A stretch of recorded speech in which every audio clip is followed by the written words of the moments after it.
Sir हाँ बोलो। Sir कल की एग्जाम का एवरेज क्या था? कल की एग्जाम का एवरेज मेरे ख्याल से 55-56 कुछ था।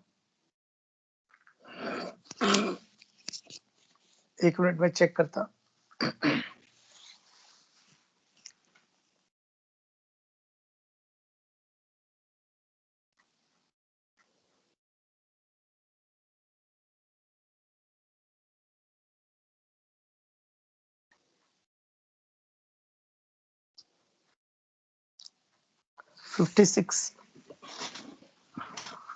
एक मिनट में आया ना मैं।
Hello, good morning to all of you.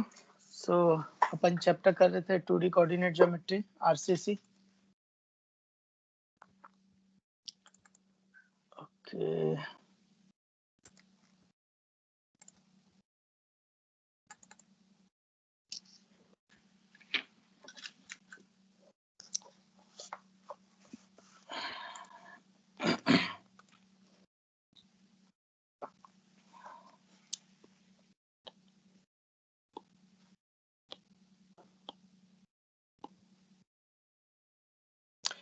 आवाज आ रहा है? Yes no?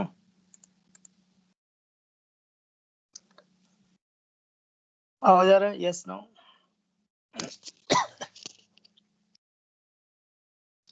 ठीक है।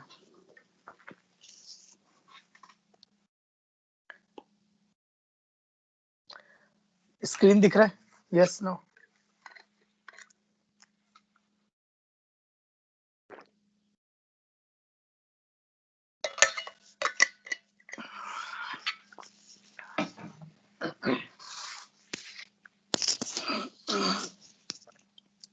स्क्रीन दिख रहा है? Yes no?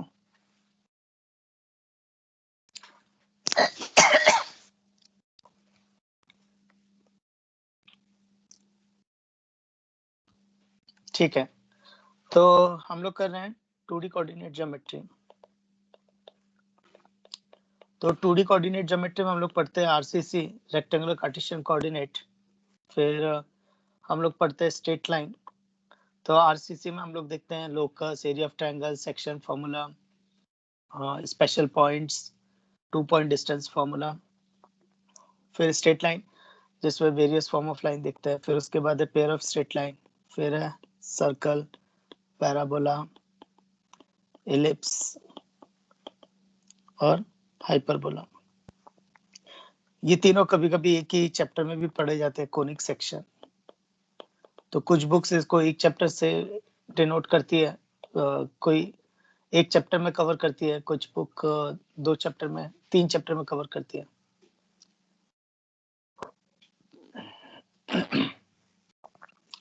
वैष्णवी 2D ये वीक में नहीं होगा, नेक्स्ट वीक लगेगा ही लगेगा। क्योंकि अगर मैं देखूँ ना तो ये 1 2 3 4 5 6 7 चैप्टर हैं। तो 7 चैप्टर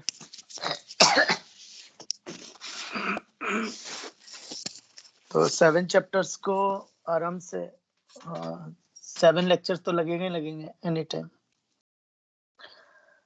ओके, सो नेक्स्ट है तो 2D कोऑर्डिनेट ज्योमेट्री। तो हम लोग ये बोलते हैं जो रेक्टेंगुलर कार्टेशियन, तो this is X axis, this is Y axis, और ये राइट हैंडेड कोऑर्डिनेट सिस्टम है। राइट हैंडेड कोऑर्डिनेट सिस्टम मतलब फिंगर्स को अगर राइट हैंड को अगर मैंने एक्स एक्सिस पे रखा, राइट हैंड को एक्स एक्सिस पे रखा और फिंगर्स को रोटेट किया, फिंगर्स को रोटेट किया वाई एक्सिस की तरफ, तो थंब आउटवर्ड डायरेक्शन में आएगा। तो थंब आउटवर्ड डायरेक्शन में आएगा। तो ये राइट हैंडेड कोऑर्डिनेट सिस्टम है और अपन जो भी फॉलो करते हैं वो राइट हैंडेड कोऑर्डिनेट सिस्टम ही फॉलो करते हैं। नेक्स्ट है these are the quadrant. Quad मतलब 4, तो ये 4 पार्ट्स में डिवाइड करता है, इसलिए इसको बोलते हैं क्वाड्रेंट। इन सब क्वाड्रेंट के नाम भी हैं। तो this is first quadrant, this is second quadrant, this is third quadrant, this is fourth quadrant. Next, अगर तुम क्वाड्रेंट देखोगे तो ये बाउंड्रीज नहीं आती है क्वाड्रेंट के अंदर। तो अगर मैं फर्स्ट क्वाड्रेंट देखूं तो greater than 0 degree and less than 90 degree होगा। तो थीटा इक्वल टू 0 डिग्री और थीटा इक्वल टू 90 डिग्री ये बाउंड्रीज होती हैं, वो फिर बाउंड्रीज पे आएगा। नेक्स्ट है हर पॉइंट को एक ऑर्डर पेयर में रिप्रेजेंट किया जा सकता है and it's a unique. Unique का मतलब होता है कि एक पॉइंट एक ही लोकेशन देगा और एक लोकेशन पे एक ही पॉइंट आएगा। एक पॉइंट का एक ही कोऑर्डिनेट होगा, एक कोऑर्डिनेट का एक ही पॉइंट आएगा। तो ऑर्डर पेयर का मतलब ऐसे भी ले सकते हो कि अगर मान लो ये 2,3 है तो x is equal to 2 and y equal to 3। तुम ऐसा नहीं लिख सकते x is equal to 3 and y equal to 2, तो ये नहीं लिख सकते, ये गलत है। तो पहला वाला x ही होगा और दूसरा वाला y ही होगा। Next, x is the horizontal distance and y is the vertical distance. So x is known as abscissa. x is known as a abscissa. and y is known as a ordinate. X is known as abscissa and y is known as a ordinate. Next है polygon. इसलिए कभी कभी x axis को abscissa axis भी बोलते हैं, कभी कभी एक्स एक्सिस को एब्सिसा एक्सिस और वाई एक्सिस को ऑर्डिनेट एक्सिस भी बोलते हैं. बहुत रेयरली मिलेगा ये तुम्हें, हर जगह नहीं मिलेगा. नेक्स्ट है पॉलीगॉन. पॉली मतलब मैनी, गॉन मतलब साइड्स, तो मैनी और गॉन मतलब साइड्स, तो मोर देन 2 sides या you can say greater than equal to 3 sides. Polygon भी दो तरह के होते हैं, एक होता है कॉन्वेक्स पॉलीगॉन, एक होता है कॉन्वेक्स पॉलीगॉन और एक होता है कॉनकेव पॉलीगॉन. तो जैसे ये जो दिख रहा है इट्स अ कॉन्वेक्स पॉलीगॉन और ये जो दिख रहा है इट्स अ कॉनकेव पॉलीगॉन. ये दोनों ही क्वाड्रिलेटरल हैं, ये दोनों ही क्वाड्रिलेटरल हैं, पर एक कॉन्वेक्स और एक कॉनकेव है. तो क्या फर्क है कॉन्वेक्स और कॉनकेव में? तो फर्स्ट पॉइंट, कभी भी अगर एडजेसेंट वर्टेक्स को लिया तो एडजेसेंट वर्टेक्स को अगर लिया तो एडजेसेंट वर्टेक्स को ज्वाइन करने वाली लाइन तो remaining vertices lie on the same side, तो remaining vertices lie on the same side. पर कॉनकेव पॉलीगॉन में अगर एडजेसेंट वर्टेक्स को ज्वाइन किया तो कम से कम एक ऐसी लाइन आएगी जहां पे vertices lie on opposite side, vertices lie on opposite side. तो ये पहला डिफरेंस है. दूसरा कॉन्वेक्स पॉलीगॉन में all interior angles are less than 180 degree.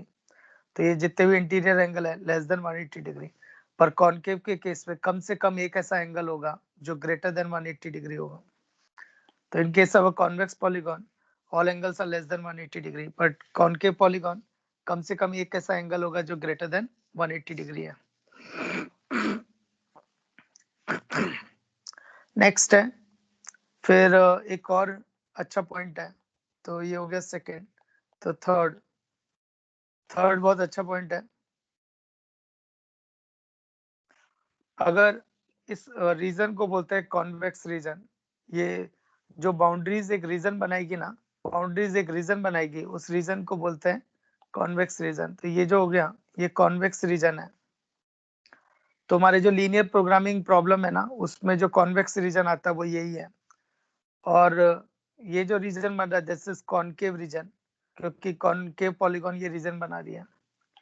तो देखो, तो रीजन में अगर if you take 2 points in the region, then the line joining those 2 points completely lie in the region.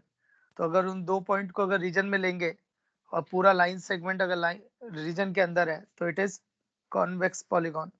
If you take 2 points in the region but some part may lie outside the region, then it is concave, concave. So if you take 2 points in the region and the complete line segment is in the region, then it is convex. And if you take 2 points in the region but some part may lie outside the region, then it is concave. Next इसमें एक remark है कि सम of interior angles, वो चाहे convex हो चाहे concave हो, सबके लिए सेम ही है. तो sum of interior angles is equal to n-2 into 180 degree. n मतलब नंबर ऑफ साइड्स होता है, n मतलब नंबर ऑफ साइड्स होता है. तो जैसे अगर तुम ट्रायंगल को देखोगे तो n इक्वल टू 3 होता है, तो सम ऑफ इंटीरियर एंगल कितना हो जाएगा 180 डिग्री. फिर अगर क्वाड्रिलेटरल देखा n इक्वल टू 4 है तो सम ऑफ इंटीरियर एंगल कितना हो जाएगा 360 डिग्री. तो इस तरह से अपन इंटीरियर एंगल का सम भी निकाल सकते हैं. नेक्स्ट है रेगुलर पॉलीगॉन. तो रेगुलर पॉलीगॉन के बारे में चीजें पता होनी चाहिए. तो पहले चीज, रेगुलर पॉलीगॉन में क्या होता है, ऑल साइड्स आर इक्वल. इस पे क्वेश्चंस भी रहते हैं तुम्हारे रेगुलर पॉलीगॉन में. तो ऑल साइड्स आर इक्वल, तो मैं ले रहा हूँ एन साइडेड पॉलीगॉन. तो एन साइडेड पॉलीगॉन, तो इसमें क्या होता है ना कि देयर इज अ सेंटर मतलब जिसका सब वर्टेक्स से डिस्टेंस सेम आएगा, जिसका सब वर्टेक्स से डिस्टेंस सेम आएगा. तो मान लो पॉलीगॉन की साइड ए है, तो थीटा कितना हो जाएगा, तो थीटा हो जाएगा 360 डिग्री को एन साइड्स में बिलोंग किया, क्योंकि ये एन साइड्स है ना, 1 2 3 4 5, तो एन साइड्स हैं, तो there will be n triangles. तो theta is equal to 2 pi by n। अब थोड़ा और आगे जाते हैं। अगर ये रेगुलर पॉलीगॉन है तो there will be a circle which circumscribing the regular polygon, which circumscribe the regular polygon। तो उसकी रेडियस क्या होगी? तो उसको मैंने मान लिया कैपिटल आर। तो कैपिटल आर मान लिया, साइड लेंथ ए है और थीटा अपने को पता है। नेक्स्ट ये भी आर होगा, तो ये आइसोसेलेस ट्रायंगल है। तो आइसोसेलेस ट्रायंगल है तो सेंटर से परपेंडिकुलर डालेंगे तो वो मिड पॉइंट पे मिलेगा, तो ये a/2 हो जाएगा। तो एक्चुअली ये ट्रायंगल ऐसा हो जाएगा। तो ये सर्कम रेडियस हो गई, ये साइड a/2 हो गई और ये θ/2 हो गया। तो वो ट्रिक यूज करेंगे जिसके अंदर हाइपोटेनस और परपेंडिकुलर आए। तो sine θ/2 is equal to perpendicular upon hypotenuse. तो कैपिटल आर हो गया a/2 साइन ऑफ θ/2। तो कैपिटल आर हो जाएगा a/2 कोसेक θ/2 और θ/2 कितना आएगा? π/n। n मतलब नंबर ऑफ साइड्स। नेक्स्ट इसी में और थोड़ा आगे बढ़ाते हैं। तो अगर कोई इन सर्किल होता, इन सर्किल जो साइड को अंदर से टच करेगा, इन सर्किल जो साइड को अंदर से टच करेगा, तो उस केस में इन रेडियस निकालेंगे तो वो यही होगी स्मॉल आर। तो स्मॉल आर होगी, तो उस केस में क्या होगी? स्मॉल आर होगी। तो वो केस में ट्रायंगल हो जाएगा ऐसा, और एंगल ये θ/2, ये a/2 और ये स्मॉल आर निकालना है। तो मैं वो ट्रिक को यूज करूंगा जिसके अंदर परपेंडिकुलर और बेस आता है। तो यानी tan of θ/2 is equal to perpendicular upon base. तो r is equal to a/2 tan θ/2। तो r is equal to a/2 cot θ/2, ये आना चाहिए ये। और θ/2 कितना हो जाएगा? π/n। तो इसका मतलब है इन रेडियस का फॉर्मूला होगा a/2 cot π/n, a/2 into cot π/n। ठीक है। नेक्स्ट है क्वाड्रिलेटरल्स।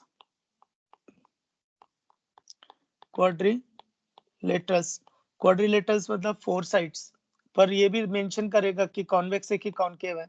हमारे सिलेबस में जो है वो कॉन्वेक्स है। हम जब भी बनाते हैं तो हम ऐसा बनाते हैं हमेशा। जब भी अपने को बोला जाता है ना क्वाड्रिलेटरल ABCD, तो हम ऐसा बनाते हैं, पर कभी ऐसा नहीं बनाते, जबकि ये भी पॉसिबल है। तो वो इसलिए नहीं बनाते क्योंकि हमारे सिलेबस में कॉन्वेक्स पॉलीगॉन है, तो हम हमेशा वही बनाते हैं। पर कॉनकेव भी पॉसिबल है, तो अगर कभी कॉनकेव होगा तो क्वेश्चन मेंशन करेगा।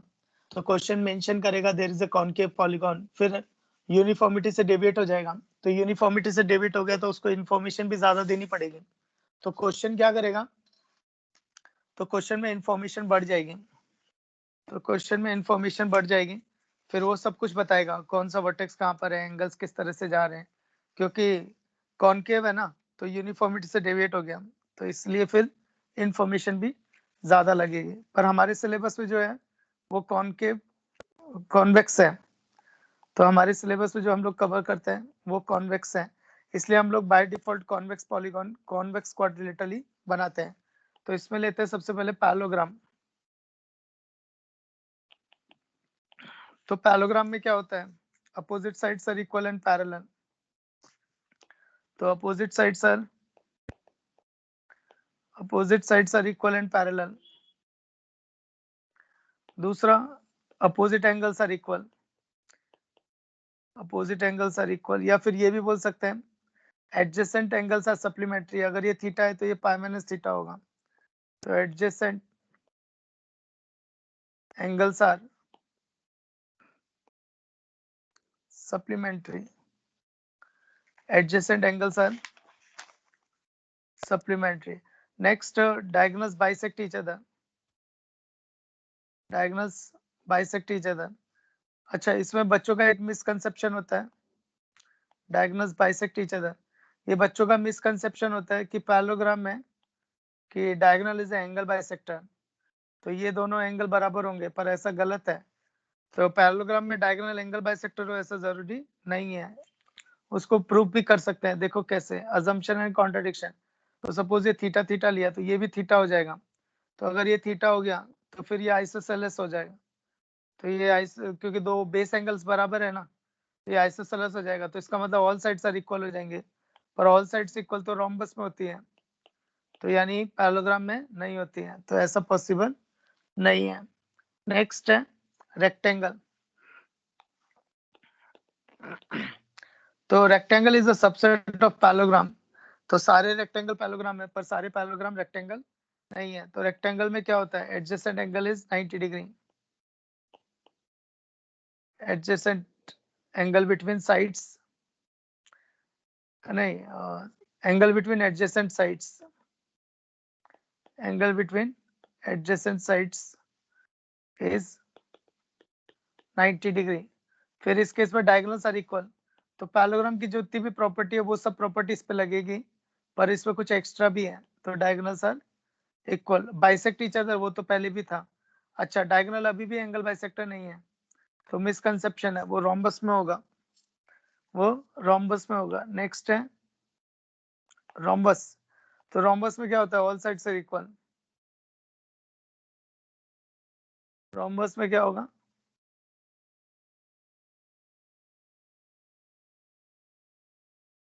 रोम्बस में ऑल साइड्स आर इक्वल।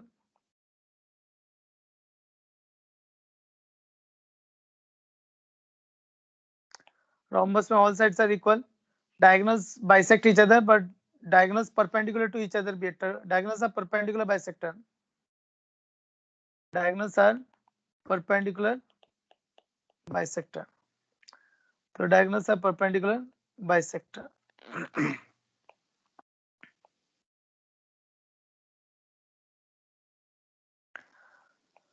तो diagonals are perpendicular bisector,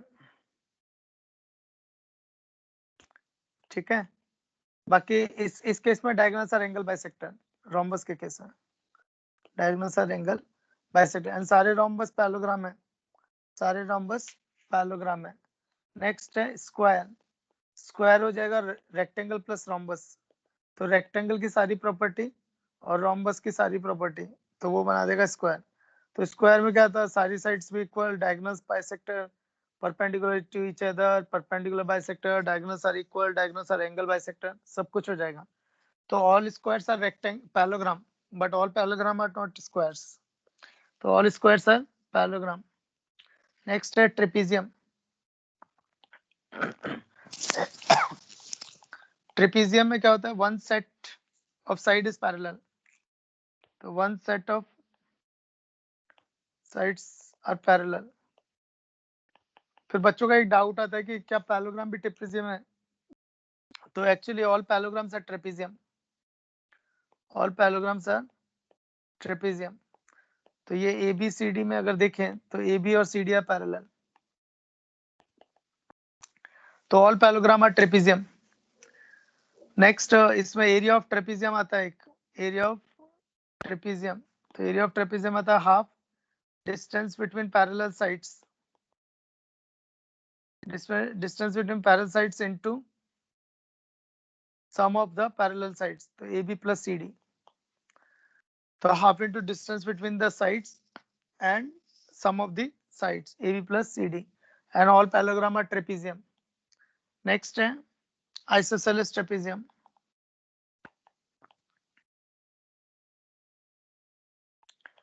तो isosceles trapezium में क्या होता है, base angles are equal, base angles are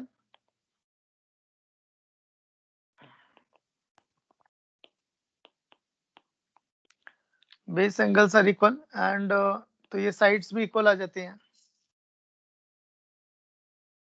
तो non parallel sides are equal.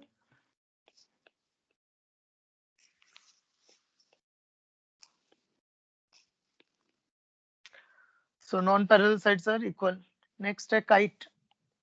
Kite वो जो एक्चुअली काइट होती है वही है। तो काइट में क्या होता है, diagonals perpendicular to each other,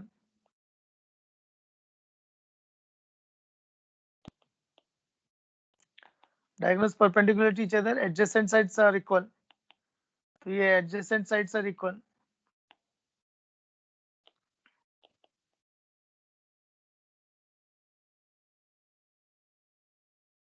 तो मतलब ये ऊपर की दो इक्वल हैं और नीचे की दो इक्वल हैं। नेक्स्ट एक और चीज है, one diagonal divides the area in two equal parts, in two equal parts. Next है साइक्लिक क्वाड्रिलेटरल, ये बहुत इंपॉर्टेंट है। Cyclic quadrilateral,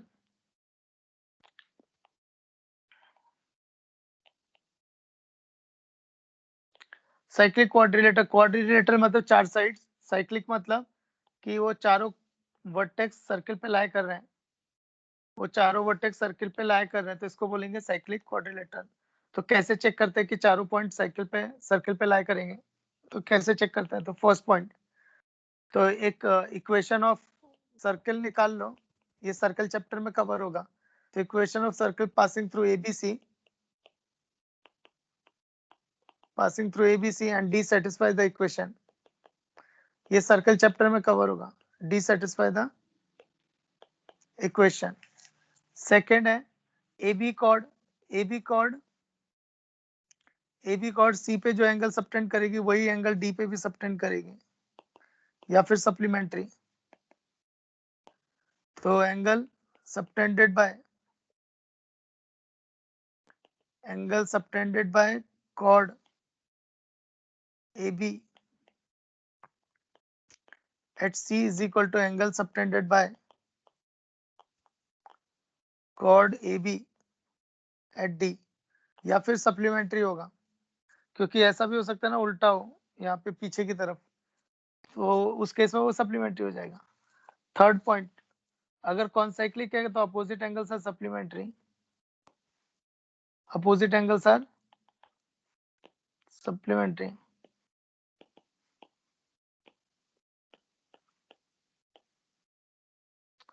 opposite angles are supplementary. Next है पावर ऑफ पॉइंट।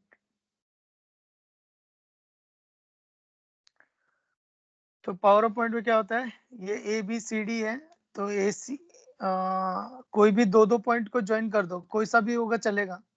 तो ए सी और बी डी को ज्वाइन किया तो एक पॉइंट ऑफ इंटरसेक्शन P मिलेगा।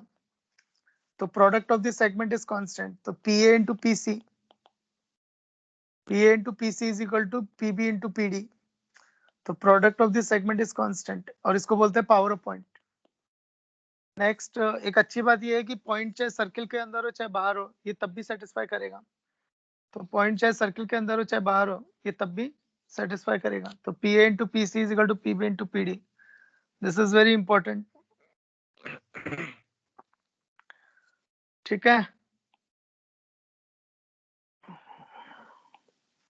ओके, नेक्स्ट है स्पेशल पॉइंट्स।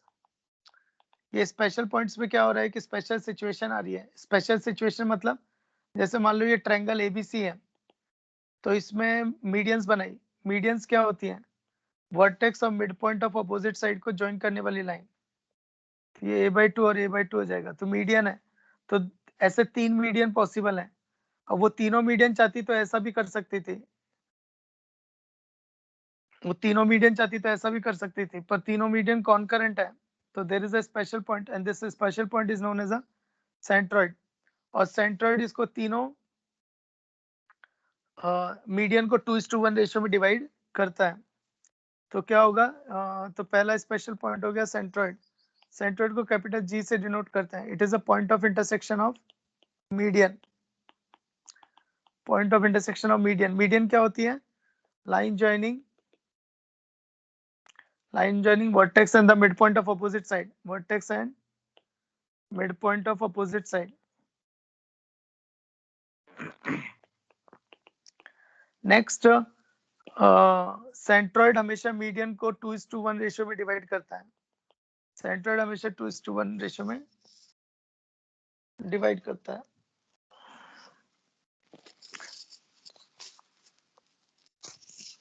नेक्स्ट, तो ये 2:1 रेशियो में डिवाइड करता है। Centroid denoted as capital G। Next, centroid always lie inside the triangle, क्योंकि मीडियन हमेशा ट्रायंगल के अंदर होती है। तो मीडियन हमेशा ट्रायंगल के अंदर होती है, सेंट्रॉइड हमेशा ट्रायंगल के अंदर ही होता है। तो centroid always lie inside the triangle, centroid always lie inside the triangle. Next है ऑर्थो सेंटर। ऑर्थो सेंटर को कैपिटल H से डिनोट करता है। तो it is a point of intersection of altitude. अभी एक ट्रायंगल के अंदर 3 ऑल्टीट्यूड्स हैं and all 3 altitudes are concurrent. So there is a special point and this special point is known as the orthocenter. So point of intersection of altitudes. Altitude क्या होती है? Perpendicular from vertex to the opposite side. Vertex to the opposite side. Altitude बोलते हैं. And there is a special point. This special point is known as the orthocenter. Next, अगर right angle triangle होगा तो vertex ही ऑर्थोसेंटर होगा. अगर right angle triangle होगा तो वर्टेक्स ही ऑर्थोसेंटर होगा. और अगर ऑब्ट्यूज एंगल ट्रायंगल है, अगर ऑब्ट्यूज एंगल ट्रायंगल है तो orthocentre lie outside the triangle.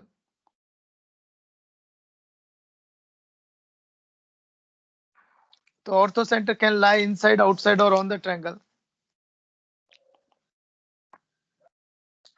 Orthocentre can lie inside, outside or on the triangle. तो राइट एंगल ट्रायंगल के केस में वर्टेक्स ही ऑर्थोसेंटर है. नेक्स्ट है incentre. Incentre is denoted capital I. Incentre होता है angle bisector का intersection point. तो point of intersection of angle bisectors. तो point of intersection of angle bisectors. तो this is denoted as capital I. इस इन centre की एक खास बात होती है, ये एक ऐसा वर्टेक्स है, ध्यान से सुनना, ये एक ऐसा पॉइंट है जिसका तीनों साइड से डिस्टेंस बराबर है. This is the only point inside the triangle. Total ऐसे 4 पॉइंट्स होते हैं. टोटल ऐसे 4 पॉइंट होते हैं, एक अंदर और 3 एक सेंटर्स. तो ऐसे 4 पॉइंट होते हैं जो ट्रायंगल की साइड से इक्वल डिस्टेंस पर रहते हैं. तो एक इन सेंटर होता है, बाकी के 3 एक्स सेंटर्स होते हैं. तो गजब की बात क्या है कि इन सेंटर को आई और परपेंडिकुलर डिस्टेंस को आर मान के अगर सर्कल ड्रॉ करेंगे तो वो सर्कल तीनों साइड को टच करेगा. And this circle is known as a incircle and the point is known as a in center. The point is known as a in center. Next, in center always lie inside the triangle. In center always lie inside the triangle. क्योंकि circle हमेशा triangle के अंदर है और centre हमेशा circle के अंदर ही होता है. नेक्स्ट है सर्कम सेंटर. सर्कम सेंटर को यूजुअली ओ से डिनोट करते हैं. ओ ओरिजिन के लिए भी है, पर सर्कम सेंटर में ओ भी डिनोट कर देते हैं. पर क्वेश्चन में मेंशन रहेगा कि ओरिजिन है कि सर्कम सेंटर है, तो वहां पे ऐसा कंफ्यूजन नहीं आता कि ओ किसके लिए है. तो क्वेश्चन मेंशन करता है. Next, point of intersection of perpendicular bisectors. Perpendicular bisectors. तो एक ट्रायंगल में ऐसे 3 परपेंडिकुलर बाइसेक्टर्स होते हैं. परपेंडिकुलर बाइसेक्टर कौन होती है? Line perpendicular to the side, line perpendicular to the side and line perpendicular to the side and passing through midpoint. passing through midpoint. Next, कई बार बच्चे गलती कर देते हैं, वो परपेंडिकुलर बाइसेक्टर बनाते हैं और इससे पास करा देते हैं वर्टेक्स से. गलत है ये. ऐसा कब होता है? जब ये आइसोसेलेस ट्रायंगल होगा. तो जब आइसोसेलेस ट्रायंगल होगा तब ऐसा होता है. तो ये गलत है, ऐसे नहीं बनाने का. तो ये बच्चों से मिस्टेक होती है और ऐसी मिस्टेक की वजह से क्या होता है, बच्चे ग्राफिकल अप्रोच से क्वेश्चन सॉल्व करते हैं, तो विच इज रॉन्ग. तो ये परपेंडिकुलर बाइसेक्टर है, ये परपेंडिकुलर बाइसेक्टर है, ये परपेंडिकुलर बाइसेक्टर. तो एक ट्रायंगल में 3 साइड है और 3 साइड के 3 परपेंडिकुलर बाइसेक्टर हैं. तो गजब की बात ये है कि all three perpendicular bisectors are concurrent and there is a special point and this special point is known as a circumcenter. इस circumcenter की भी एक खास बात है, ये एक ऐसा पॉइंट है जिसका वर्टेक्स से डिस्टेंस बराबर है. ये एक ऐसा पॉइंट है जिसका वर्टेक्स से डिस्टेंस बराबर है, तो उसको बोलते हैं सर्कम रेडियस. तो सेंटर, तो सर्कम सेंटर को सेंटर और सर्कम रेडियस को रेडियस मान के अगर सर्कल ड्रॉ किया तो वो सर्कल तीनों वर्टेक्स से पास होगा. तो वो सर्कल तीनों वर्टेक्स से पास होगा. तो वो सर्कल तीनों वर्टेक्स से पास होगा। नेक्स्ट है x centre. X centre, x का मतलब है बाहर, तो ऐसे तीन आते हैं I1 I2 I3, इसलिए इसको I1 I2 I3 से डिनोट करते हैं। तो एक्स सेंटर क्या होता है? जो बाहर होता है, मतलब एक इंटरनल एंगल बाइसेक्टर और दो एक्सटर्नल एंगल बाइसेक्टर का इंटरसेक्शन पॉइंट है। एक इंटरनल एंगल बाइसेक्टर और दो एक्सटर्नल एंगल बाइसेक्टर का इंटरसेक्शन पॉइंट है। एंड दिस पॉइंट, इसकी खास बात यह है कि इसकी साइड से परपेंडिकुलर डिस्टेंस सेम है। ये डायग्राम पे मत जाना, डायग्राम गलत है, पर ये एक ऐसा वर्टेक्स है, ये एक ऐसा पॉइंट है जिसका तीनों साइड से डिस्टेंस बराबर है, तीनों साइड से डिस्टेंस बराबर है। तो एक्स सेंटर को सेंटर और एक्स रेडियस को रेडियस मान के अगर सर्कल ड्रॉ करें तो वो सर्कल को बाहर से टच करेगा। तो एक्चुअली फंडा कैसा है ना, तो सर्कल को वो बाहर से टच करता है, तो ये बाहर है तो इसको एक्स सर्कल बोलते हैं। तो ऐसे और भी पॉसिबल है, तो ये एक और पॉसिबल है, फिर ये भी पॉसिबल है, तो ऐसे तीन, तो इसलिए इसको बोलते हैं एक्स सर्कल्स। तो ये I1 I2 एंड I3, तो ये तीन आते हैं I1 I2 एंड I3। तो टोटल देखा जाए तो ट्रायंगल में ऐसे 4 पॉइंट्स है जिसका तीनों साइड से इक्वल डिस्टेंस है, तो इसको बोलते हैं एक्स सेंटर, और सर्कल को बोलते हैं एक्स सर्कल, एक्स सर्कल, और रेडियस को बोलते हैं एक्स रेडियस, और ट्रायंगल को बोलते हैं एक्स सेंट्रल ट्रायंगल। तो ट्रायंगल I1 I2 I3 इसको बोलते हैं एक्स सेंट्रल ट्रायंगल। ट्रायंगल को बोलते हैं एक्स सेंट्रल ट्रायंगल। नेक्स्ट कुछ रिमार्क्स हैं, ध्यान से सुनना। अगर आइसोसेलेस ट्रायंगल है तो आइसोसेलेस ट्रायंगल में median angle bisector, altitude, perpendicular bisector एक ही होता है, चारों सेम ही है। तो इसका मतलब ये है कि आइसोसेलेस ट्रायंगल के केस में orthocentre, centroid, circumcentre और इन सेंटर आर कोलिनियर। तो incentre, orthocentre, centroid and circumcentre are collinear. और इक्विलेटरल ट्रायंगल के केस में क्या हो जाएगा? तो कोइंसाइड्स हो जाएंगे। तो इक्विलेटरल ट्रायंगल में incentre, orthocentre, centroid and circumcentre coincides. तो incentre, orthocentre, centroid and circumcentre coincides in case of a equilateral triangle. Next, किसी भी ट्रायंगल में ऑर्थो सेंटर, सर्कम सेंटर और centroid are collinear, तो इसको बोलते हैं Euler line. तो orthocentre, circumcentre and centroid are collinear. And one more important point, 2:1, ये बिठा लो दिमाग में, इस पे काफी क्वेश्चंस आए हैं। तो ऑर्थो सेंटर और circumcentre, centroid are collinear, centroid divides the line in 2:1 ratio में, तो इसको बोलते हैं आइलर लाइन। इसको याद करने का एक इजी तरीका भी है, राइट एंगल ट्रायंगल। अच्छा, circumcentre can lie inside, outside or on the triangle. तो circumcentre can lie inside, outside or on the triangle. Right angle triangle के केस में हाइपोटेनस का मिड पॉइंट ही ortho circumcentre होता है। Right angle triangle में hypotenuse का mid point ही सर्कम सेंटर होता है। हाइपोटेनस का मिड पॉइंट ही सर्कम सेंटर होता है। तो तुम इसको ऐसे भी याद रख सकते हो। तो देखो, ये राइट एंगल ट्रायंगल है तो वर्टेक्स ऑर्थो सेंटर होगा और हाइपोटेनस का मिड पॉइंट सर्कम सेंटर होगा, और उसको ज्वाइन करने वाली लाइन मीडियन होगी, और मीडियन सेंट्रोइड मीडियन को 2:1 रेशियो में डिवाइड करता है। सेंट्रोइड मीडियन को 2:1 रेशियो में डिवाइड करता है। तो ये रिमार्क्स ध्यान में रख सकते तुम, है ना? ओके, 2 मिनट का ब्रेक।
नेक्स्ट है डिस्टेंस फॉर्मूला। तो दो पॉइंट के बीच में डिस्टेंस कैसे निकालते हैं?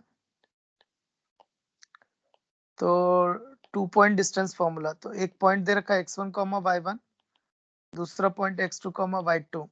तो इसके बीच की डिस्टेंस हो जाएगी root over x2 minus x1 का square plus y2 minus y1 का स्क्वायर। तो x2 माइनस x1 का square plus y2 minus y1 का स्क्वायर। नेक्स्ट है सेक्शन फॉर्मूला। सेक्शन फॉर्मूला, अगर ये a पॉइंट है x1 y1, b पॉइंट है x2 y2 और c इसको m/n रेशियो में डिवाइड कर रहा है, तो c के कोऑर्डिनेट क्या होंगे? तो ये उल्टा चलता है, m इधर जाएगा, n इधर जाएगा।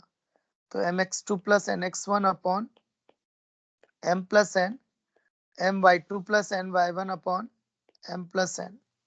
तो इसको बोलते हैं internal section formula. External section के केस में क्या होगा? n की जगह माइनस n आ जाएगा। तो एक्सटर्नल में क्या होगा? पॉइंट बाहर होगा, तो A B is to C, और ये m is to n ratio में डिवाइड करेगा। ये रेशियो और डिस्टेंस में फर्क समझ में आना चाहिए। रेशियो और डिस्टेंस में फर्क होता है। तो n की जगह माइनस n रख दो तो एक्सटर्नल आ जाएगा। तो mx2 minus nx1 upon m minus n, my2 minus ny1 upon m minus n। Mid point x1 plus x2 by 2, y1 plus y2 by 2, x1 plus x2 by 2 and y1 plus y2 by 2। ठीक है, कभी कभी थोड़ा और खींच लेते हैं try section. तो ट्राई सेक्शन में क्या होगा? 3 इक्वल सेक्शन होंगे, तो के के के। तो तुम इसको ऐसे भी देख सकते हो, के 1:2, ये 1:2 या 2:1, ऐसा भी देख सकते हैं। 1:2 या 2:1 सेक्शन फॉर्मूला। ये कोलिनियरिटी प्रूफ करने के काम भी आता है। तो अगर कभी तुम्हें प्रूफ करना है कि 3 पॉइंट्स कोलिनियर है, तो सेक्शन फॉर्मूला सिर्फ कोलिनियर पॉइंट्स पे ही काम करता है। क्योंकि अगर मान लो तीसरा पॉइंट अगर ट्रायंगल का वर्टेक्स होगा, तो सेक्शन फॉर्मूला काम ही नहीं करेगा। तो सेक्शन फॉर्मूला कोलिनियरिटी भी प्रूफ करता है, और ये तुम्हें ज्यादातर मिलेगा कॉम्प्लेक्स नंबर में। फिर दूसरा अगर ज्यादा मिलेगा तो वो वेक्टर में। तो कॉम्प्लेक्स नंबर में बहुत है कि कोलिनियरिटी प्रूफ करने के लिए सेक्शन फॉर्मूला यूज करते हैं। नेक्स्ट है, अगर ट्रायंगल के 3 वर्टेक्स दे रखे हैं, तो वो जो स्पेशल पॉइंट्स है उनके भी तो कोऑर्डिनेट्स होंगे, उनके भी तो कोऑर्डिनेट्स होंगे। तो वर्टेक्स के 3 पॉइंट्स माने x1, y1, x2, y2, x3, y3, x1, y1, x2, y2 और x3, y3, है ना? तो सेंट्रोइड क्या हो जाएगा? सेंट्रोइड हो जाएगा sigma x1 by comma plus x2 plus x3 by 3, y1 plus y2 plus y3 by 3। फिर ऐसे और भी निकाल सकते हैं, और ये सब सेक्शन फॉर्मूला से निकले हैं। सेक्शन फॉर्मूला से कैसे? मीडियन है, इसको हाफ, तो ये d मिड पॉइंट हो जाएगा। फिर सेंट्रोइड a और d को 2:1 रेशियो में डिवाइड कर रहा है, तो पहले क्या करेंगे? d निकालेंगे, b और c का मिड पॉइंट, b और c का मिड पॉइंट, और फिर g निकालेंगे, a और d को 2:1 रेशियो में डिवाइड करने वाला। ठीक है, नेक्स्ट है a इन सेंटर। तो इन सेंटर होगा ax1 plus bx2 plus cx3 upon a plus b plus c, और ay1 plus by2 plus cy3 upon a plus b plus c। तो यहां से हम लोग निकाल सकते हैं। और abc कौन है? साइड्स ऑफ द ट्रायंगल है। abc कौन है? Sides of the triangle x1 y1 x2 y2 x3 y3 vertices of triangle है। नेक्स्ट है एक्स सेंटर। तो एक्स सेंटर एक्सटर्नल रहता है, तो बस करना क्या है? I1, तो इन सेंटर में एक ही जगह माइनस ए रख दो, इन सेंटर में एक ही जगह माइनस ए रख दो, तो minus a x one plus b x two plus c x three upon minus a plus b plus c. ऐसे ही सेम वाई कोऑर्डिनेट पे भी। फिर I2 के केस में क्या करेंगे? बी की जगह माइनस बी रख देंगे, और I3 के केस में इन सेंटर के फॉर्मूले में, इन सेंटर के फॉर्मूले में सी की जगह माइनस सी रख दो, तो I3 आ जाएगा। फिर बचे दो, ऑर्थो सेंटर एंड सरकम सेंटर। ये अपने को पता होने चाहिए पर हम यूज नहीं करते हैं। हम यूज इसलिए नहीं करते हैं क्योंकि ऑर्थो सेंटर में 10A यूज होता है। तो देखो, तो ऑर्थो सेंटर तो x1 10A plus x2 10B plus x3 10C upon 10A plus 10B plus 10C। ये तो हो गया x कोऑर्डिनेट। ऐसे ही सेम y कोऑर्डिनेट आ जाएगा sigma y1 10A upon sigma 10A। तो ये बस पता होना चाहिए कि ऐसे ऑर्थो सेंटर लिखते हैं, पर यूज नहीं करते हैं। यूज इसलिए नहीं करते हैं क्योंकि इसमें 10A लगेगा और 10A का मतलब है एंगल ए लगेगा, और एंगल ए और ट्रायंगल में जो एंगल्स हैं तो साइड्स के बीच का जो एंगल निकालते हैं तो उसमें फॉर्मूले में प्रॉब्लम क्या है ना, वो एक्यूट एंगल ही देता है, और ट्रायंगल में जबकि ऑब्टूज एंगल भी पॉसिबल है। तो ये एबीसी एंगल्स का क्लियर आइडिया नहीं मिलता, इसलिए हम जनरली इसको अवॉइड करते हैं। तो फिर कैसे सॉल्व करेंगे? तो बेसिक डेफिनेशन से। बेसिक डेफिनेशन क्या है? ऑल्टीट्यूड का इंटरसेक्शन पॉइंट। तो दो ऑल्टीट्यूड यानी एडी और बीई की इक्वेशन निकालेंगे और दोनों को सॉल्व करके पॉइंट ऑफ इंटरसेक्शन निकलेगा। एडी और बीई का इक्वेशन निकालेंगे और दोनों को सॉल्व करके पॉइंट ऑफ इंटरसेक्शन निकलेगा। नेक्स्ट है सरकम सेंटर। नेक्स्ट है सरकम सेंटर। सरकम सेंटर होता है इसमें बस 10A की जगह साइन चलेगा, तो x1 sin 2A plus x2 sin 2B plus x3 sin 2C। इसमें भी वही एंगल का इश्यू है, तो sin 2A plus sin 2B plus sin 2C, और y coordinate sigma y1 sin 2A upon sigma sin 2A। तो ये आ जाएगा सरकम सेंटर। और नहीं तो निकालना है तो फिर बेसिक डेफिनेशन से। बेसिक डेफिनेशन क्या है? परपेंडिकुलर बाइसेक्टर का इंटरसेक्शन पॉइंट। परपेंडिकुलर बाइसेक्टर का इंटरसेक्शन पॉइंट। तो ये अपन स्ट्रेट लाइन चैप्टर में सीखते हैं कि परपेंडिकुलर बाइसेक्टर की इक्वेशन कैसे निकाली जाती है। नेक्स्ट टॉपिक है हार्मोनिक कॉन्जुगेट। हार्मोनिक कॉन्जुगेट एक स्पेसिफिक डेफिनेशन है। वो कहती है कि ए और बी को पी इंटरनली और क्यू एक्सटर्नली सेम रेशियो में डिवाइड कर रहा है। तो पी ए बी को इंटरनली और क्यू ए बी को एक्सटर्नली सेम रेशियो में डिवाइड कर रहा है, तो इसको बोलते हैं harmonic conjugate to each other. तो P and Q are harmonic conjugate to each other with respect to A and B. With respect to A and B. ठीक है, इसका एक और मतलब भी है। इसका मतलब ये है कि AP, AB and AQ, AP, AB and AQ are in HP. AP, AB and AQ are in HP. ये हम लोग प्रूफ भी कर सकते हैं। तो गिवन क्या है? गिवन है कि AP upon PB is equal to M upon N और AQ upon BQ is equal to M upon N। तो प्रूफ क्या करना है? प्रूफ दैट कि AP, AB and AQ are in HP, or to prove that 2 by AB is equal to 1 by AP plus 1 by AQ.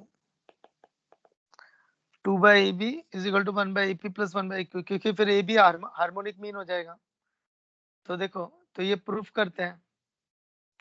तो हमें पता है कि AP upon BP, AP upon PB is equal to AQ upon BQ। तो इसका reciprocal किया तो PB upon AP is equal to BQ upon AQ। Next BP क्या होगा? तो BP को लिख सकते हैं अपन AB minus AP, AB minus AP। तो AB minus AP upon AP, और BQ को लिख सकते हैं AQ minus AB, AQ minus AB। तो AQ minus AB upon AQ, दोनों को स्प्लिट किया तो ये AB upon AP minus 1 is equal to 1 minus AB upon AQ आ जाएगा। तो ये AB upon AP plus AB upon AQ is equal to 2। तो ये 2/AB is equal to 1/AP plus 1/AQ, hence prove. तुम्हें रिजल्ट याद रखना है। अब ये देखने को कहाँ मिलेगा? ट्रायंगल में। ट्रायंगल में कैसे? इंटरनल एंगल बाइसेक्टर और external angle bisector same ratio में डिवाइड करता है। वैसे तो ये भी एक स्पेशल पॉइंट है, ये भी ध्यान में रखो, ये इंपॉर्टेंट है। इंटरनल एंगल बाइसेक्टर हमेशा साइड्स को अपोजिट साइड्स के रेशियो में डिवाइड करता है, अपोजिट साइड को साइड्स के रेशियो में डिवाइड करता है। ये C is to B, तो अगर ये मान लो A, तो BD अपॉन DC कितना हो जाएगा? C/B। रेशियो है ये। तुम गलती ये मत कर देना, BD को C मत लिख देना, ये गलत है। BD को C मत लिख देना, BD/DC इज अ C/B, तो इट्स अ रेशियो। ठीक है, तो BD/DC is equal to C/B। Next है, तो internal angle bisector same ratio में डिवाइड करता है और एक्सटर्नल एंगल बाइसेक्टर वो भी सेम रेशियो में डिवाइड करता है साइड्स के। तो they are harmonic conjugate to each other, they are harmonic conjugate to each other. Even circles में भी, तो सर्कल्स में डायरेक्ट कॉमन टेंजेंट, सर्कल्स में डायरेक्ट कॉमन टेंजेंट और इनडायरेक्ट कॉमन टेंजेंट का intersection point harmonic conjugate to each other है। तो ये जो सेंटर्स हैं C1 C2, तो C1P अपॉन C2P होगा R1/R2 और C1Q/C2Q भी क्या होगा? R1/R2। तो P पॉइंट इंटरनली और Q point externally same ratio में डिवाइड कर रहा है, तो इसलिए इसको बोलते हैं harmonic conjugate to each other. Next है, अगर 3 वर्टेक्स दे रखे हैं तो एरिया ऑफ ट्रायंगल, तो 3 vertex x1 y1, b x2 y2, c x3 y3, तो एरिया ऑफ ट्रायंगल, तो half determinant x1 y1 1, x2 y2 1, x3 y3 1, पर डिटर्मिनेंट कैन बी पॉजिटिव और नेगेटिव, तो एरिया मस्ट बी पॉजिटिव, तो एक modulus sign आएगा, तो बाहर एक मॉडुलस साइन आएगा। अच्छा, बच्चे कुछ इसका शॉर्टकट भी याद करते हैं, तो इसका शॉर्टकट कुछ ऐसा है, x1 y1, x2 y2, x3 y3, x1 y1। तो शॉर्टकट क्या है इसका? पहले this into this minus this into this, this into this minus this into this, this into this, this into this, तो स्टेयरकेस मेथड बोलते हैं इसको। तो x1 y2 plus x2 y3 plus x3 y1 minus x2 y1 minus x1 y2 minus नहीं x3 y2 minus x1 y3, तो इसको बोलते हैं स्टेयरकेस मेथड। नेक्स्ट, कभी क्वाड्रिलेटरल का एरिया निकालना है तो उसको दो ट्रायंगल में तोड़ दो, ट्रायंगल 1 ट्रायंगल 2, तो area of quadrilateral delta 1 plus delta 2। और एक और चीज, नहीं तो अगर कभी डायगोनल्स दी है तो हाफ d1 क्रॉस d2 होता है, area of quadrilateral half d1 cross d2। Vector में एरिया ऑफ क्वाड्रिलेटरल होता है half d1 cross d2। Next, condition of collinearity, तो अगर तुम्हें कभी कोलिनियर प्रूफ करना है तो एरिया ऑफ ट्रायंगल इज 0, तो वो determinant x1 y1 1, x2 y2 1, x3 y3 1, तो डिटर्मिनेंट 0 आ जाएगा। ठीक है, और मॉडुलस का ध्यान रखो, कभी उल्टा भी सॉल्व करना पड़ता है। नेक्स्ट, इसके अंदर एक इंपॉर्टेंट रिमार्क है,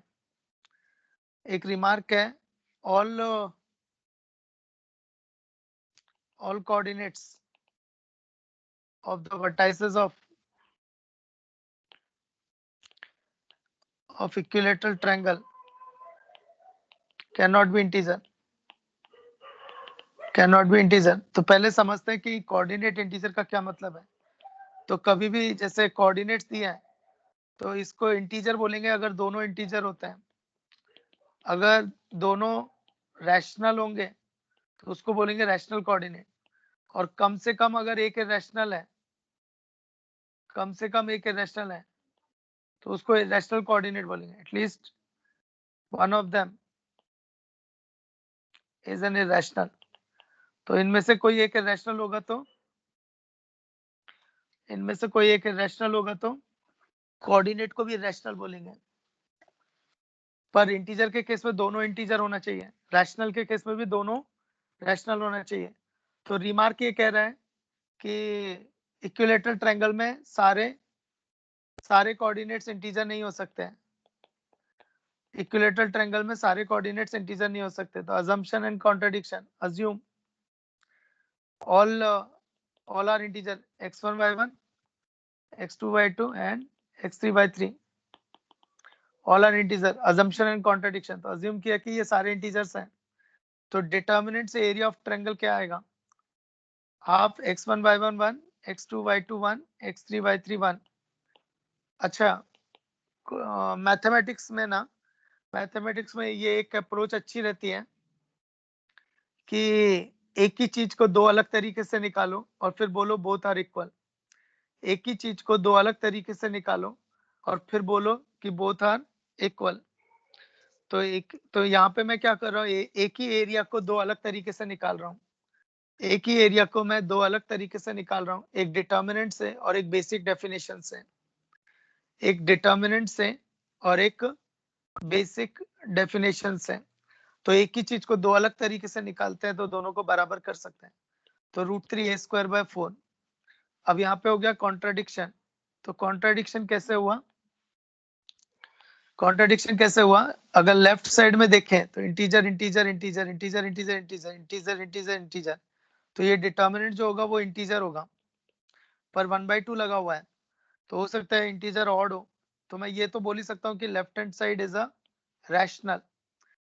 बट यहाँ पे √3 का टर्म है और a² इंटीजर है. a² इंटीजर है, √3 इरेशनल है. तो right side is a irrational. तो right hand side is irrational, left hand side is irrational. तो कॉन्ट्राडिक्शन. तो ये दोनों बराबर हो ही नहीं सकते. तो माय assumption इज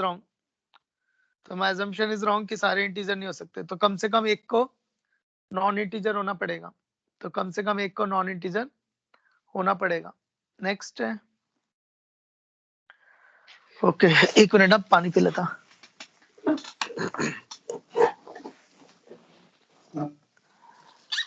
सर दोनों पॉइंट्स को इंटीजर होना जरूरी थोड़ी है. हाँ, इंटीजर x और कोऑर्डिनेट, y दोनों कोऑर्डिनेट्स. एक्स और वाई दोनों इंटीजर होते हैं तो ही उसको इंटीजर कोऑर्डिनेट बोलते हैं.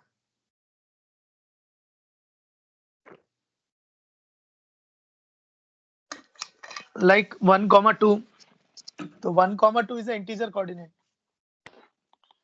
1,2 is integer sir coordinate. But अब वो उसका एरिया निकालने का है. तो अगर x भी अगर ये रहा इरेशनल, हाँ तो भी तो वो पूरा एरिया इरेशनल आ सकता. हाँ, तो सही है ना. तो अगर इरेशनल आया तो इसका मतलब कोऑर्डिनेट इंटीजर नहीं रहा ना. तो हमें यही तो प्रूफ करना था कि सारे कोऑर्डिनेट इंटीजर नहीं हो सकते हैं, किसी हाँ एक को हाँ इरेशनल होना पड़ेगा, है ना. सर जरूरी नहीं ना x y दोनों इरेशनल हो. हाँ, नहीं, वो दोनों इरेशनल हो ये जरूरी नहीं है. कोई एक इरेशनल होगा तो भी चल जाएगा, है ना. तो हमें ये बताना था कि सारे इंटीजर नहीं हो सकते हैं. अब तुम क्या देख रहे, कि दोनों इरेशनल होंगे कि एक इरेशनल होगा. तो दोनों भी पॉसिबल है और एक भी पॉसिबल है. पर श्योर कंक्लूजन हम हमेशा कैसे देते हैं, हम कभी भी कुछ रिमार्क या थ्योरम डेवलप करते हैं ना, तो there should be a conclusion कि ऐसा हुआ तो ऐसा तो होना ही है. तो जैसे अपन करते हैं ना क्वाड्रेटिक इक्वेशन में, अगर एबीसी रैशनल है और डी परफेक्ट स्क्वायर है तो रूट्स मस्ट बी रैशनल. तो roots must be rational. Next है लोकस. लोकस बहुत इंपॉर्टेंट है. अगर तुम नोटिस करोगे तो पूरी 2D कोऑर्डिनेट ज्योमेट्री लोकस ही है एक तरह से, क्योंकि आगे जाके करते क्या है, सर्किल का इक्वेशन निकालो वो भी एक लोकस है, पोलार निकालो वो भी एक लोकस है, chord of contact chord with given mid point pair of tangent वो भी एक लोकस है, डायरेक्टर सर्किल टेंजेंट नॉर्मल वो भी एक लोकस है. तो पूरा ये, और कोऑर्डिनेट ज्योमेट्री में जिसका आरसीसी और स्ट्रेट लाइन स्ट्रांग है ना, तो पूरा कोऑर्डिनेट स्ट्रांग हो जाता, क्योंकि बाकी के जितने भी चैप्टर्स हैं, सर्कल, पैराबोला, एलिप्स, हाइपरबोला, वो सब आरसीसी और स्ट्रेट लाइन से आए हैं। तो actually pair of straight line, circle, parabola, ellipse, hyperbola, ये पूरा 100% dependent on RCC and straight line है। तुम डायमीटर की डेफिनेशन ले लो, वो भी लोकस है। डायरेक्टर सर्किल ले लो, वो भी लोकस है। तो वो सब यहीं से निकलता है ना। ओके, तो नेक्स्ट है लोकस। तो लोकस क्या होता है? तो path traced by a variable point, path traced by variable point under certain condition. तो अंडर सर्टेन कंडीशन, ये सर्टेन कंडीशन के चक्कर में क्या होता है ना, उस पे कंस्ट्रेंट लग जाता है पॉइंट पर। तो वो कंस्ट्रेंट के चक्कर में वो एक पाथ, पर्टिकुलर पाथ ट्रेस करना ही पड़ेगा। तो जैसे the locus of a variable point to the fix point,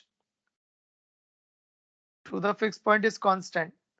तो अब ये ऐसे रैंडमली तो नहीं जा सकता ना, ये ऐसे रैंडमली तो नहीं जा सकता, क्योंकि कंस्ट्रेंट ये है कि उसकी फिक्स पॉइंट से डिस्टेंस बराबर होनी चाहिए। तो जब उसको कंस्ट्रेंट में रह के चलाया तो ऐसा एक पाथ बनेगा, तो एक ऐसा पाथ बनेगा, and this path is known as a circle. तो ये जो पाथ है ना, को सर्कल बोलेंगे, कलेक्शन ऑफ पॉइंट। तो इस पाथ को सर्कल बोलेंगे। अब एक इंटरेस्टिंग चीज ये है कि इसकी इक्वेशन भी निकाली जा सकती है। तो लोकस कैसे निकालते हैं? तो फर्स्ट पॉइंट है, वेरिएबल पॉइंट को h, k मानो, वेरिएबल पॉइंट को h, k मानो। फिर apply the condition, apply the condition. अब वो कंडीशन ज्योमेट्रिकल भी हो सकती है या फिर एल्जेब्रिक भी हो सकती है। 90% क्वेश्चन में दी रहती है, 90% टाइम्स ऐसा होता है कि क्वेश्चन में दिया रहता है, पर जो अच्छे क्वेश्चन होते हैं ना एडवांस लेवल के, उसमें नहीं दिया रहता, तो मैं आइडेंटिफाई करना पड़ता है। तो जो अच्छे क्वेश्चंस होते हैं उनमें नहीं दिया रहता, तो मैं आइडेंटिफाई करना होता है कि इसमें क्या कंडीशन है। तो कभी कभी क्या होता है, पैरामीटर भी अज्यूम करना पड़ता है। तो अगर तुम्हें पैरामीटर अज्यूम किया तो बाद में एलिमिनेट भी करना है। तो अगर पैरामीटर अज्यूम किया तो उसको बाद में एलिमिनेट भी करना। Third, simplify the expression, simplify the expression. Fourth, locus, h की जगह x, k की जगह y। अब कई बच्चे बोलते हैं कि सोचते हैं कि जब h की जगह x और k की जगह y रखना था तो शुरू में ही ले लेते x और y, पर ऐसा नहीं करना, ऐसा मत करना, नहीं तो बहुत मिस्टेक होगी। उसका रीजन है क्योंकि जब तुम आगे के चैप्टर में जाओगे ना, तो आगे के चैप्टर में क्या होता है, जैसे मान लो लोकस, ऐसे क्वेश्चन पूछा जाता है, फाइंड द लोकस, कि एक सर्कल है, टेंजेंट के बीच का एंगल 60 डिग्री है, तो इस पॉइंट का लोकस निकालो। तो अब होगा क्या, मैंने पॉइंट को अगर x, y मान लिया और इधर सर्कल का equation x square plus y square a square, तो स्टार्ट हो जाएगा।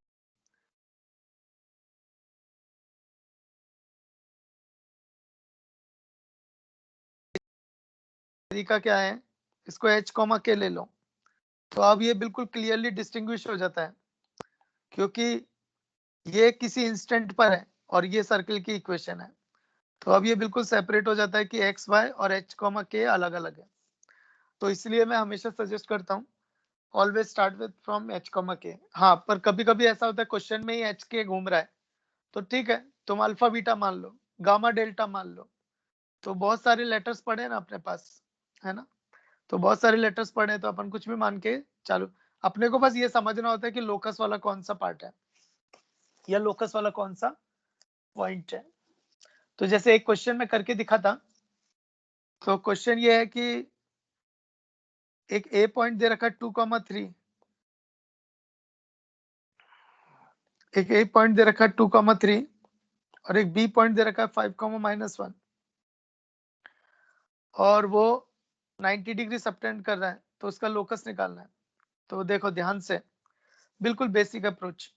तो पॉइंट को मानेंगे h, k। तो पहला पॉइंट को h, k मानेंगे। सेकंड, अप्लाई द कंडीशन, अगर वो 90 डिग्री सबटेंड कर रहा है तो पाइथागोरस थ्योरम, तो पाइथागोरस थ्योरम तो AB square is equal to AP square plus BP square, AB square is equal to AP square plus BP square. फिर थर्ड पॉइंट सिंप्लीफाई करना है, तो h माइनस 2 का स्क्वायर प्लस k माइनस 3 का square is equal to h minus 5 का square plus k plus 1 का whole square. फिर इसको एक्सपैंड करके सिंप्लीफाई करेंगे तो h k में इक्वेशन आएगी। फिर चौथा पॉइंट h की जगह x, k की जगह y।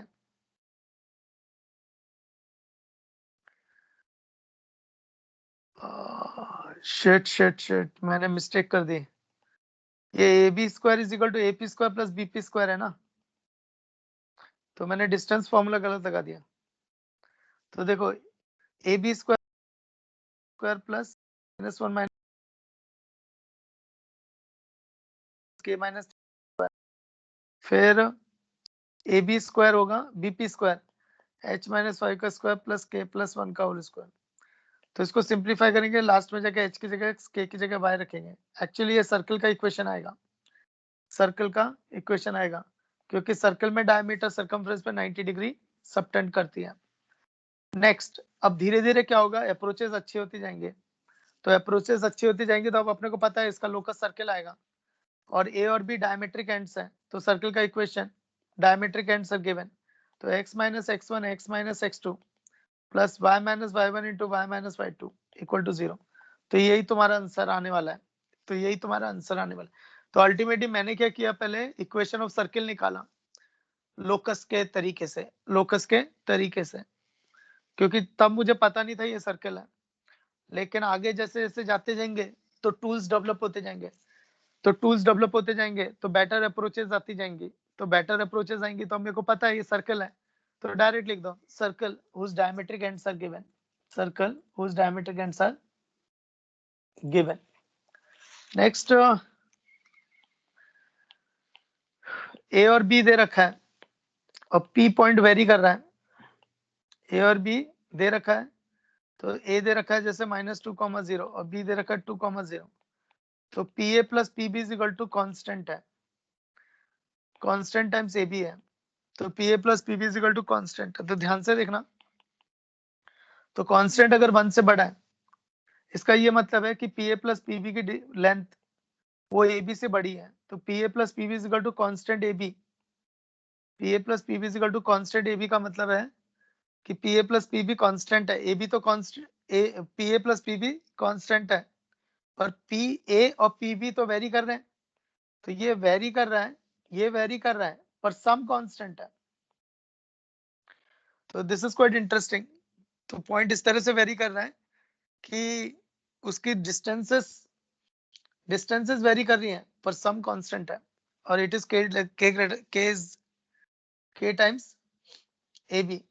तो अगर k ग्रेटर देन 1 है, यानी sum of two sides is greater than the third side, तो लोकस एलिप्स आएगा। k अगर 1 है यानी sum of two side equal to third side, तो लाइन सेगमेंट, तो उस समय कोलिनियर हो जाएगा। k लेस देन 1 है यानी sum of two side is less than the third side, possible ही नहीं है, नो लोकस। और k अगर 0 है तो p a और b कोइंसाइड्स करेंगे, क्योंकि डिस्टेंस 0 तभी होती है जब पॉइंट सेम हो, p a b, तो डिस्टेंस 0 तभी होती है जब पॉइंट सेम हो। इसी तरह से एक और है, फिर P A minus P B is equal to constant, P A minus P B is equal to constant, and this constant is less than the third side, तो लोकस आ जाएगा हाइपरबोला। ये अपन हाइपरबोला में भी और एक्सप्लेन करेंगे, तो वहां पे भी सब आने वाला है, पर अभी के रखता हूँ।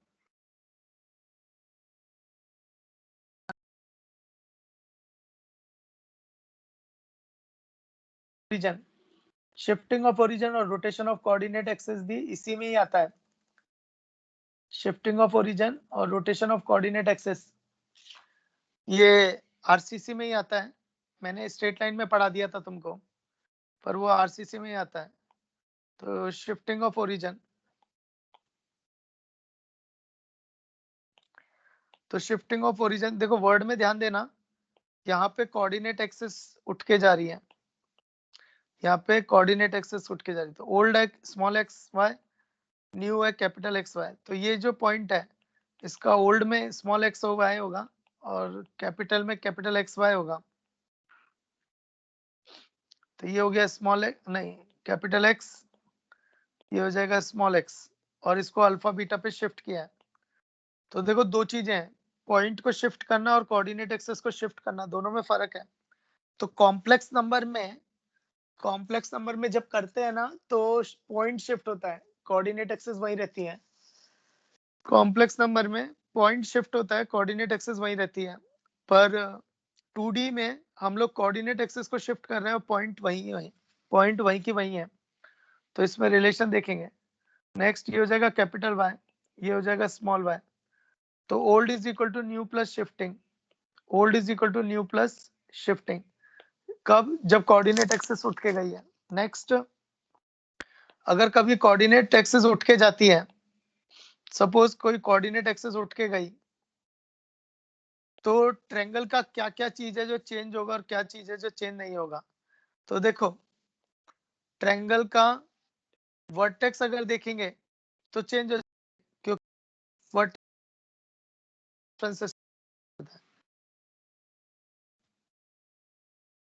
वो भी चेंज हो जाएगी, क्योंकि साइड्स की इक्वेशन एक्स वाई के टर्म्स में आती है, रेफरेंस सिस्टम पे डिपेंड करती है। तो क्या चेंज नहीं होगा? एंगल्स चेंज नहीं होंगे, एंगल्स एबीसी चेंज नहीं होंगे, क्योंकि वो ज्योमेट्रिकल पैरामीटर है, तो रेफरेंस सिस्टम पे डिपेंड नहीं करता। साइड लेंथ चेंज नहीं होंगी, अगर ट्रायंगल की साइड लेंथ है तो रोटेट करो चाहे शिफ्ट करो वो चेंज नहीं होती, क्योंकि वो ज्योमेट्रिकल पैरामीटर है, तो रोटेशन पे डिपेंड और शिफ्टिंग पे डिपेंड नहीं करता। नेक्स्ट है rotation of coordinate axis. Rotation of coordinate axis में कोऑर्डिनेट एक्सिस को रोटेट किया है theta angle anti clockwise, theta anti clockwise, be careful, theta anti clockwise positive आता है actually, theta anti clockwise positive आता है। तो इसको याद करने का एक इजी तरीका है, capital x capital y small x small y, और ये माइनस साइन थीटा। तो ऊपर कैपिटल एक्स वाई, नीचे स्मॉल एक्स वाई, और ये माइनस साइन थीटा, फिर ये बराबर याद हो जाता है, ये कॉस थीटा, फिर ये उल्टा हो जाएगा sine theta and cos theta. अब यहाँ से देख के फॉर्मूले लिखे जा सकते हैं, तो कैसे देखो, तो ये फॉर्मूले कैसे लिखेंगे, मान लो मुझे x लिखना है तो कैसे लिखेंगे, x cos theta minus y sin theta. फिर मुझे y लिखना है तो x sin theta y cos theta, corresponding multiply करके ऐड करना है। तो देखो small x is equal to x cos theta minus y sin, तो यहाँ पे ओल्ड न्यू के टर्म्स में आ गया, y is equal to capital x sin theta capital y cos theta, तो ओल्ड न्यू के टर्म्स में आ गया। अगर न्यू ओल्ड में लिखना है तो वो भी कर सकते हैं, तो capital x is equal to x cos theta plus y sin theta, capital y is equal to minus x sin theta plus y cos theta. Next ये आया कहां से, ये भी निकाला जा सकता है कॉम्प्लेक्स नंबर से। तो कॉम्प्लेक्स नंबर में हम लोग सीखते हैं ना z2 equal to z1 into e raise to iota rotation. तो यहाँ पे z2 हो जाएगा z2 हो जाएगा capital x plus i capital y, z1 हो जाएगा small x plus small y, पर यहाँ पे थीटा में माइनस थीटा आ जाएगा। क्यों? क्योंकि कॉम्प्लेक्स नंबर में पॉइंट रोटेट होता है एंटी क्लॉकवाइज डायरेक्शन में, तो कॉम्प्लेक्स नंबर में पॉइंट रोटेट होता है, जबकि यहाँ पे कोऑर्डिनेट एक्सिस रोटेट हुई है, तो दोनों में।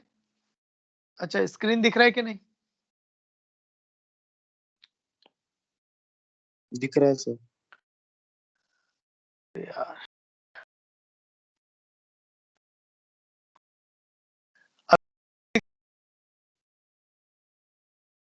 अभी दिख रहा है स्क्रीन? सर पहले भी दिख रहा था। अच्छा क्या, ठीक है चलेगा। दिख रहा था सर पहले। अच्छा एक बच्चे को नहीं दिख रहा था इसलिए, ओके ठीक है। तो कॉम्प्लेक्स नंबर में क्या आता है ना, कॉम्प्लेक्स नंबर में पॉइंट रोटेट होता है, तो ये z1 था ये z2 था और थीटा से एंटी क्लॉकवाइज रोटेट किया था। पर जबकि कोऑर्डिनेट एक्सिस में क्या हो रहा है, पॉइंट वही है, कोऑर्डिनेट एक्सिस रोटेट हुई है, तो ये दोनों में फर्क आ जा रहा है। तो फिर फर्क क्या है, तो कॉम्प्लेक्स नंबर का 45 डिग्री मतलब 2D का माइनस 45 डिग्री, बस ये फर्क है। अगर कॉम्प्लेक्स नंबर का -45 डिग्री, तो 2D का 45 डिग्री, तो इसलिए मैंने थीटा की जगह माइनस थीटा रखा। तो यह आ जाएगा cos theta minus i sin theta. तो यहाँ से both the complex numbers are equal, तो बाय कंपेयरिंग, तो कॉम्प्लेक्स नंबर इक्वेट कर देंगे, तो कंपेयर करके आता है, आ रहा है क्या? तो देखो ना, कैपिटल X आएगा x cos theta plus y sin theta, capital Y आएगा y cos theta minus x sin theta. आ रहा है ना? तो तुम ये भी याद रख सकते हो। तो तुम चाहो तो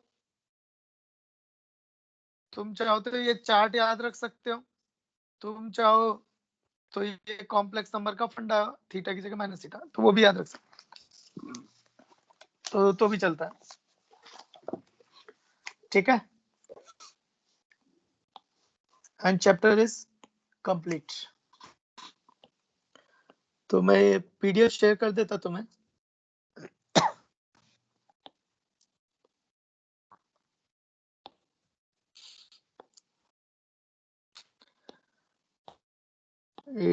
December RCC।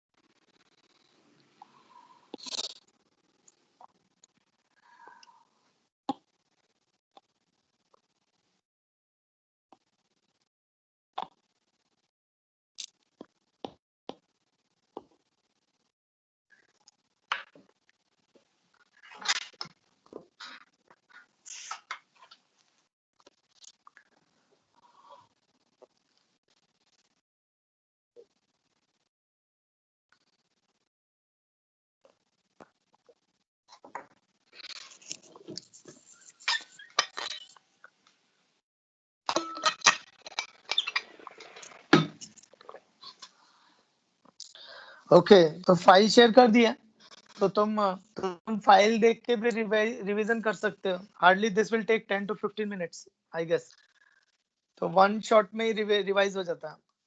मेरे केस में तुम्हें बोलना पड़ रहा है ना, तो तुम जब रिवीजन करोगे तो तुम्हें सिर्फ सोचना पड़ेगा, and thinking speed is much faster than writing speed and speaking speed, है ना? ठीक है, फिर तो कल मैं स्ट्रेट लाइन करूंगा कंटिन्यू। तो ये वीक में अपना स्ट्रेट लाइन हो जाएगा, पैरो स्ट्रेट लाइन हो जाएगा, सर्कल शुरू हो जाएगा, खत्म होगा कि देखते हैं, शायद खत्म भी हो जाए, है ना? तो बाकी नेक्स्ट वीक में स्टार्ट हो। ओके।